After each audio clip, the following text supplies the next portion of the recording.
Hey everyone, it's Kai here. So we have officially made it to 2 months on T. What? I feel like this last month has gone by so fast. Um, and at the same time, it kind of feels like nothing has actually really happened a whole lot. But on the other hand, things are still happening, changes are still happening. Yeah, so I guess I'll go through like a few of those. Physically, I guess the first thing that's pretty obvious is that my voice has dropped again. I can definitely feel it in my throat and in my chest a lot more. In particular, when I first get up in the morning, I feel really, really froggy and almost like a little bit baritone, and I'm really enjoying that. That that helps with the dysphoria a lot. Um, Secondly, I've been getting more hair growth. You can probably see like a little shadow coming in here. A lot of trans guys don't get this until about like 6 months in, but like I said before, I was already pretty hairy, and I do shave twice a day now, and even when I shave, there's still like this like shadowing around here that happens. Um, I feel like my neck has kind of gotten a little bit thicker, and my face seems to be like filling out, like not in terms of fat, but just like the shape is like broader or something. Um, and that's one that mostly other people have commented on. I haven't noticed it a whole lot myself, but then when I look at myself, I'm like, yeah, maybe. And like my jawline is getting quite a bit more angular with fat redistribution, which is pretty dope. Um, I can't remember if I mentioned this in my other videos, but oh my god, you dudes are oily AF. Like, I am so oily. It's gross. I have to wash my face, you know, 3 times a day at least, like at minimum two, or I get pimple breakouts. Um, and usually in between the day, I'll use like these acne salicylic acid pads just to like get the oil away because it feels like a layer and it's really gross. And I don't know if regular dudes deal with this on a daily basis, but like, oh my god, it's a pain in the ass. But it means that the hormones are working with my body, and I'm certainly not in a position of like my body is not working with the hormones, which is a thing that can happen, which I'll probably, yeah, no, I can just discuss it now, it's fine. So one of the things that happens with a lot of people when they start hormones is that your body, like if you're born female and you start taking testosterone, then your body will take that testosterone and be like, no, no, no, I don't need this, and it will convert it back into estrogen. This happens a lot with guys who are like chubbier or like overweight and stuff like that, because your fat cells actually convert testosterone into phytoestrogens. So even if you're like you were born male, you're like cis male, and you're more likely, like 50% more likely to have lower testosterone levels. So it's like they did some studies on men who had regular testosterone levels and then low testosterone levels, and then like based on different body weights and things like that.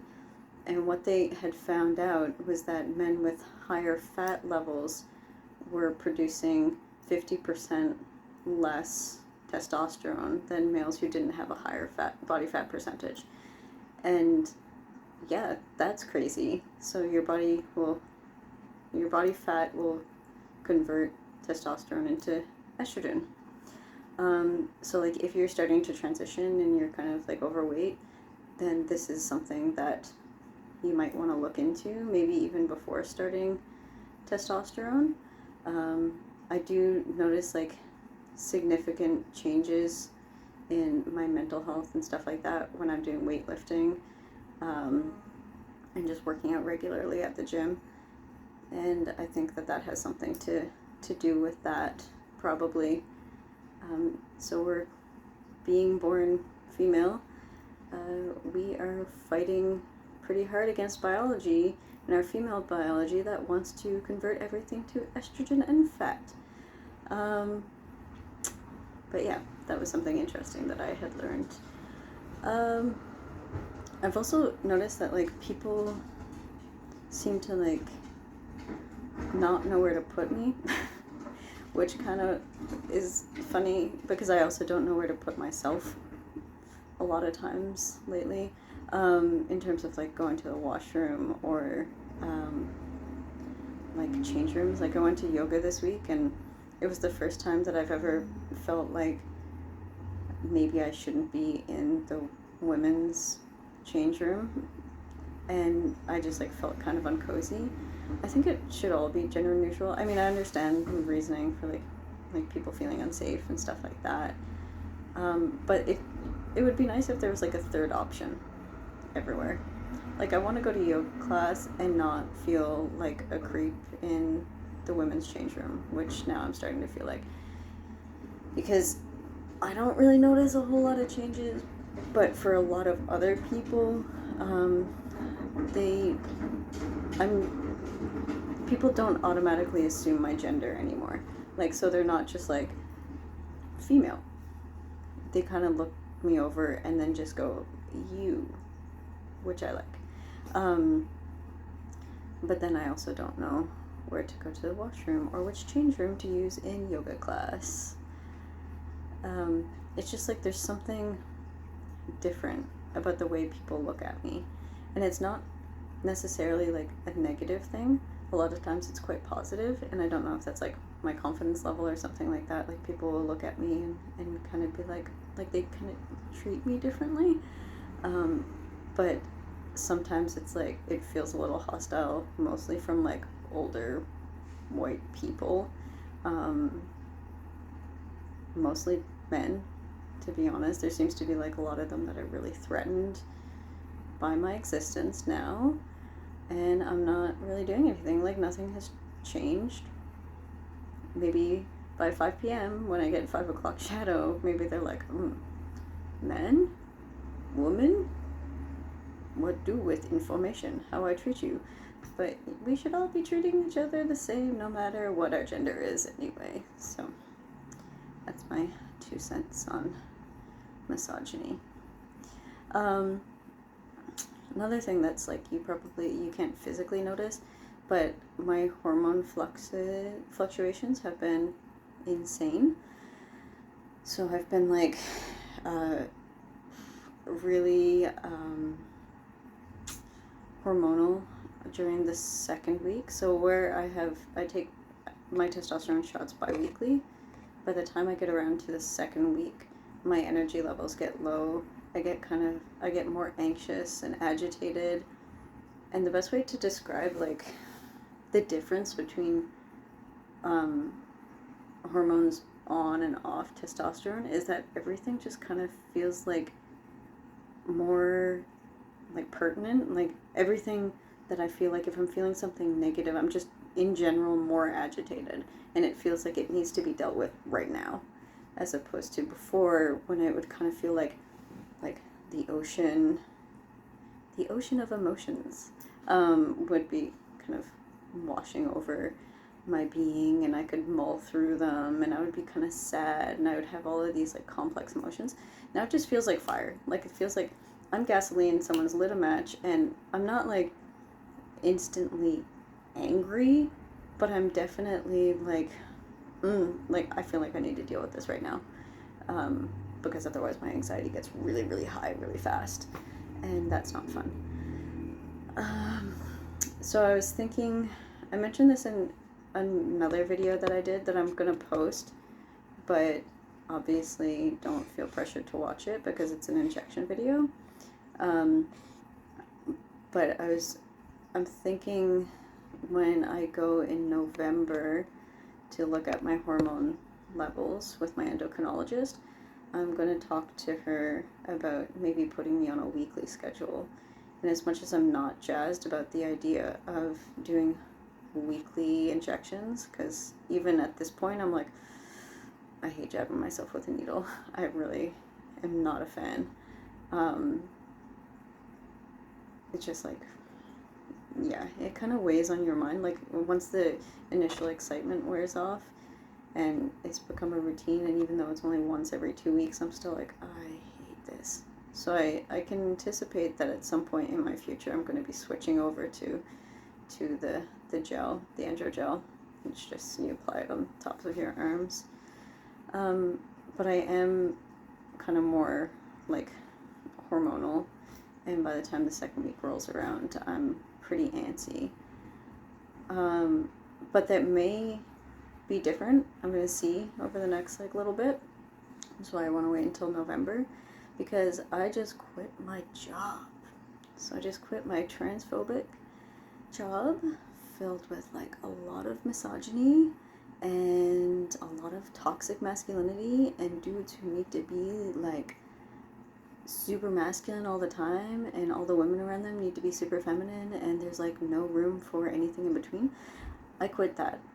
I gave them 3 weeks notice right after like my last video, and last Friday was my last day, so September 9th, and now I'm full on in school, which the campus that I'm at is like, it's kind of like in it's like a rural campus, so sometimes you get an interesting mix of students there, but it already, like, I've only been there a couple of days and it already feels like a lot more accepting, a lot better, and I'm hoping to get my name changed before next semester and all of that put through the school as well, and I've started that process. So yesterday I went and I got my fingerprints done, because they need to make sure that you're not that they need to make sure you're not a criminal, but they just need to trace your new name and such, not with a criminal record if you have one, which I don't. And I was kind of like upset about not being able to like V for Vendetta under the radar if life ever came to that, you know, going underground and no one has my fingerprints. But anyway, I guess the gender dysphoria is more important right now for me. And yeah, so I went and I had to get my fingerprints done, and I got an official document that has like my new name on it. I've decided on Charlie Kaida, and I think I'm going to change my last name to my mom's last name, because my dad's last name is really unique. It's really easy to find me. And just from like a safety perspective, in transitioning and wanting to be able to like pass as male in the workforce and stuff like that, I guess I am always going to be open about being trans. I'm always going to be open about being queer.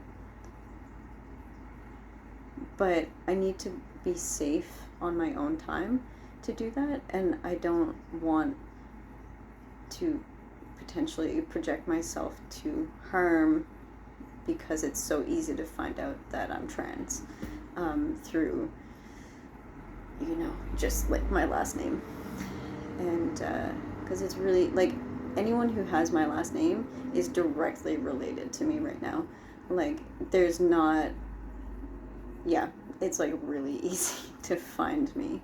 And so I want to kind of cut down on that with being trans, and I want to just like exist in my life without having to be afraid of like someone tracking me down and hurting me because of who I am.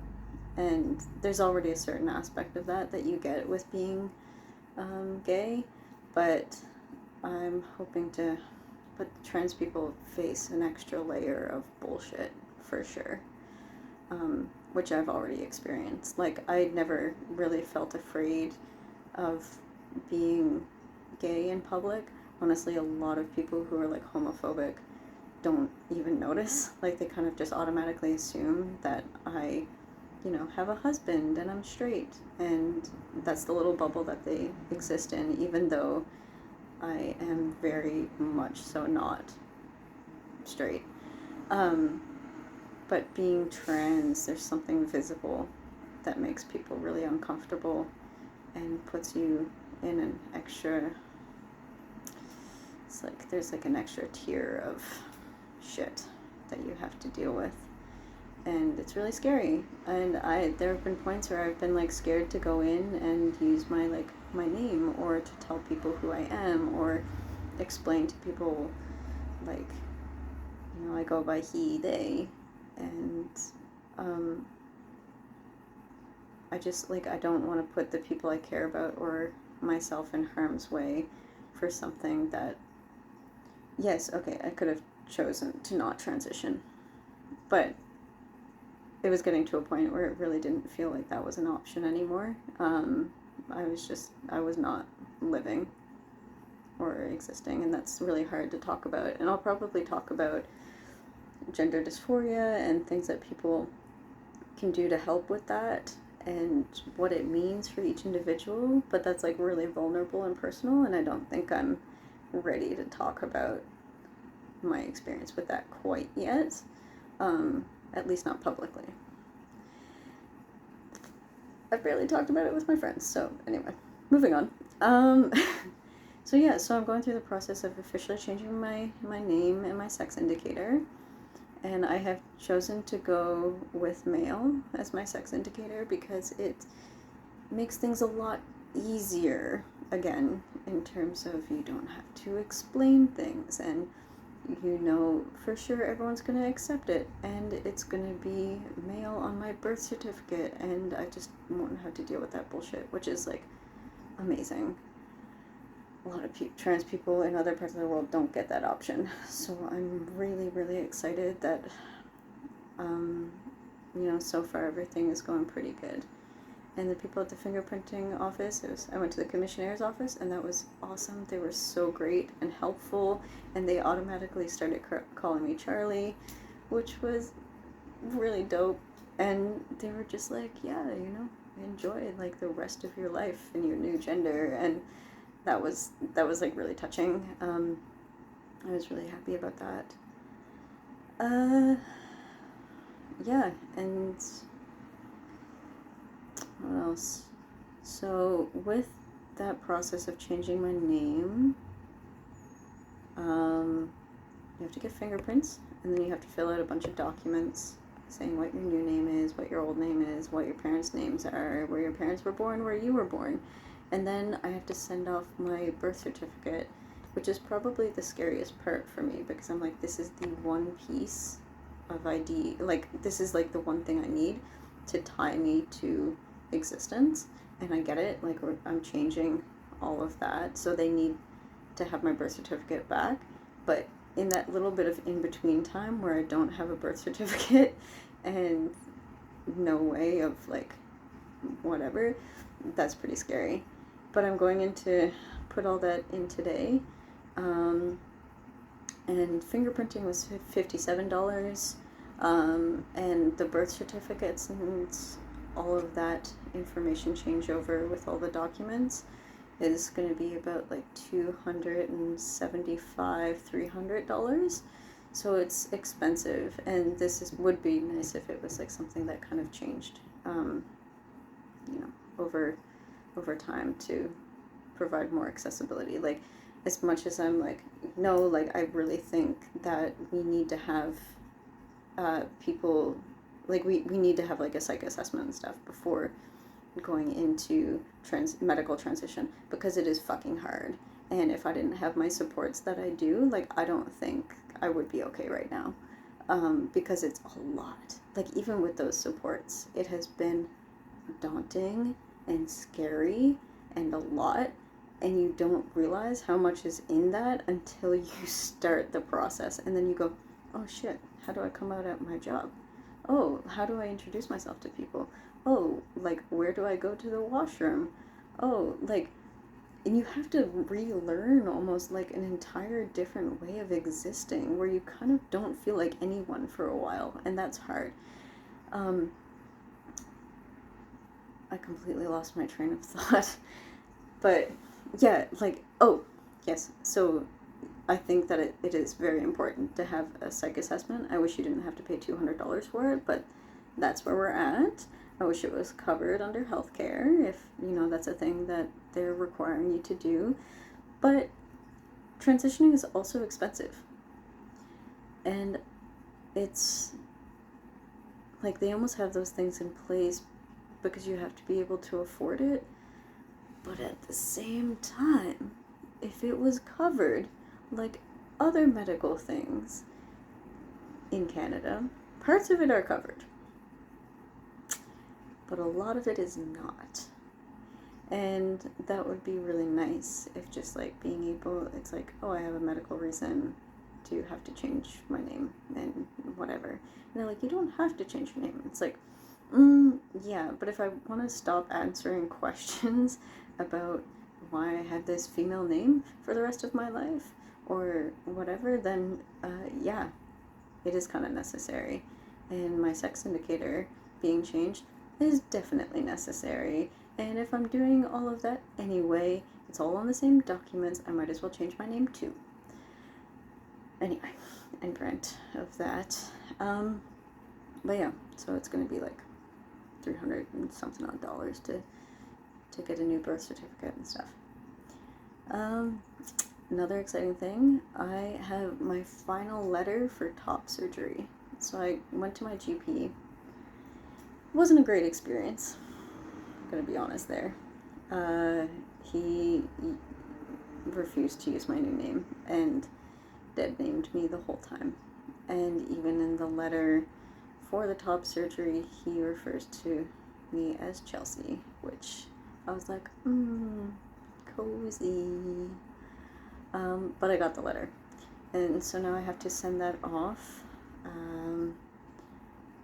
to the health people who look at your documents and then let you know when you have a surgery date. So that's the last bit today, and that's what I'm about to go do now after this video. And yeah, so I got my 3 letters. I got my endocrinologist, my therapist, and my GP. And then I just have to bring those in, and my endocrinologist even offered to fax my doctor's letter into MSI because she's already faxed the other 2 letters in. So I might just do that for simplicity's sake, so it's all in the same spot. And then I have to go to Vital Statistics, and I'm going to do that myself in person because I don't trust sending my birth certificate in the mail. And that's it for now. Alright, I don't know if I'm going to be doing these videos bi-weekly. Pretty busy with school and stuff, but I can commit to monthly. So if I don't see you in 2 weeks, I'll see you in a month. Bye!